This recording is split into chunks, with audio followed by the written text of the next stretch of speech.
அன்புள்ள விருச்சிக ராசி அன்பர்களே வணக்கம். இந்த வார ராசி பலன். விருச்சிக ராசியினருக்கு ராசியில் ராசிநாதன் செவ்வாய் இருக்கிறார், புதன் இருக்கிறார்.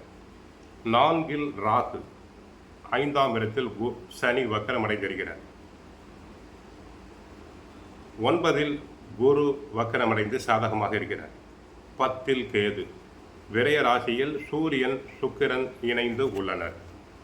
ஜென்மராசியில் செவ்வாய், 4 ராகு, 12 சூரியன் என்பதால் சற்று கவனமாக செயல்படுதல் வேண்டும்.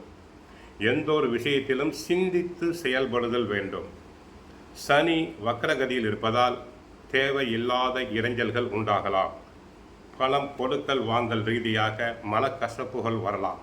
சிக்கனம் தேவை. சூழ்நிலைக்கு தகுந்த மாதிரி நடந்து கொள்ள வேண்டும். வண்டி வாகனங்கள் மூலமாக சுப செலவுகள் ஏற்படலாம். அடிக்கடி வாகனங்கள் பழுதுபடலாம். வேலைக்கு செல்பவர்களுக்கு பணி சுமை அதிகமாக இருப்பதால் உயர் அதிகாரிகளிடம் கருத்து வேறுபாடுகள், மனஸ்தாபங்கள் உண்டாகலாம். வீண் வாக்குவாதங்களை தவிர்த்தல் வேண்டும். தேவையில்லாத தூர பயணத்தை தள்ளி வைத்தல் வேண்டும். அனாவசியமான அலைச்சல்கள் கூடாது. மாணவர்களுக்கு ஞாபக மறதி வரலாம். படித்தவற்றை நன்றாக கிரகிப்புடன் நன்றாக பார்க்காமல் எழுதி பார்க்க வேண்டும். படிப்பில் கவனம் செலுத்த வேண்டும். கெட்ட சகவாசம் தங்களுக்கு ஆகாது. பெற்றோர் சொற்படி, ஆசிரியர் சொற்படி தாங்கள் கேட்குதல் வேண்டும். 9 குரு, ராசியில் செவ்வாய், 12 சுக்கிரன். ஒரு விதமான அற்புதமான பலன்கள். குரு ராசிநாதனை பார்ப்பதால் குரு மங்கள யோகம் உண்டாகும். தடங்கலான தாமதமான சுபகாரியங்கள் நல்லபடியாக நடந்தேறும். குடும்பத்தின் அடிப்படை வசதிகள் பெருகும். கோயில் தரிசனம் கிடைக்கும். பெரியோர்களின் ஆசீர்வாதம் உண்டு. வீடு மனை வாங்கும் யோகம் உண்டு.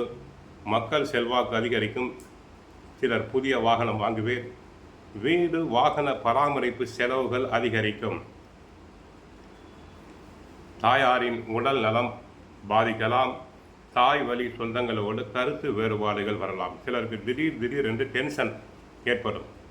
உஷ்ணமான பேச்சுக்களை குறைத்துக் கொள்ளுதல் வேண்டும். கோபத்தை கட்டுப்படுத்துதல் வேண்டும். ஏனென்றால் ராசியில் அக்னி கிரகம் ராசிநாதன் செவ்வாய் இருக்கிறார். பேச்சில் கவனம் தேவை, நிதானம் தேவை. பிறரை அனுசரித்து செல்லுதல் வேண்டும்.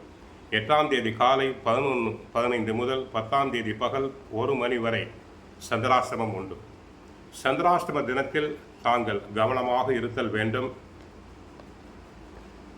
உடல் நலனை நன்றாக பராமரிக்க வேண்டும். தலைவலி, சளி, தும்மல் போன்றவை வரலாம். உடல் ஆரோக்கியத்தில் சிறு குறைபாடுகள் வரலாம். ஆக மொத்தம் தங்களுக்கு நன்மை தரும் கிரகங்கள் குரு பணவரவை கொடுப்பார். சுக்கிரனும் ஓரளவு சாதகமாக இருக்கிறார். ராசிநாதன் செவ்வாய் சாதகம் என்பதால் வீடு மனை போன்றவற்றை வாங்கலாம். கோவிலுக்கு சென்றால் முருகனை வழிபடுங்கள். கந்த சஷ்டி பாராயணம் செய்யுங்கள். வாழ்க வளமுடன், மங்களம் உண்டாகட்டும்.